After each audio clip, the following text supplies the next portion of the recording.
High, আমি কেয়া। না না, বলতে আসিনি ওয়েলকাম টু মাই চ্যানেল, কারণ আমার কোনো চ্যানেলই নেই।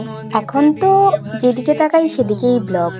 আসলে ট্রেন্ডে গা ভাসানো কিনা জানি না, কিন্তু আমার মনে হয় কিছু মুহূর্ত ভিডিও করে রাখা ভালো, যাতে পরের বছর এই সময়টা না থাকলেও ভিডিওগুলো থেকে যায়। তো বেসিক্যালি সেদিন আমি গেছিলাম কলেজ, বাট কোনো কারণবশত যে দরকারে গেছিলাম দরকারটা মেটেনি।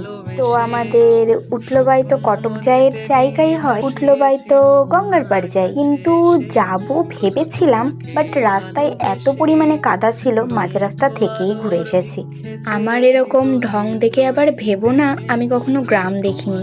অ্যাকচুয়ালি আমি গ্রামেরই মেয়ে, সো এসব দেখেই বড় হওয়া আমার। তো তারপর আমরা আসার পথে নিয়েছিলাম 4টে আইসক্রিম। 4টে আইসক্রিমের মধ্যে আমার 3টে ভালো লাগলেও একটা লাগেনি, কিন্তু তাও আমি খাবো, কারণ আমি আম্বানির বেটি তো আর না। রাস্তায় বের হলে এত পরিমাণে খাই আমি নিজেও বুঝি না আমি খেতে যাই নাকি কলেজে যাই। যাই হোক, তারপর আর আমার কোনো ক্লিপ নিতে মনে নেই, কারণ আসলে অভ্যাস নেই। তো যা, ভিডিওটা শেষ হয়ে গেল, কিন্তু আমার কথাই শেষ হলো না। যাই হোক, নেক্সট কোনো দিন আবার আসবো তোমাদের সময় নষ্ট করতে। এমনিও তো সারাদিন সময় নষ্ট করোই, না হয় আমার ভিডিও দেখে আরো 1 মিনিট সময় নষ্ট করলে কি বা যায় আসে। ব্যাস এটুকুই বলার ছিল। তো টাটা, বাই বাই।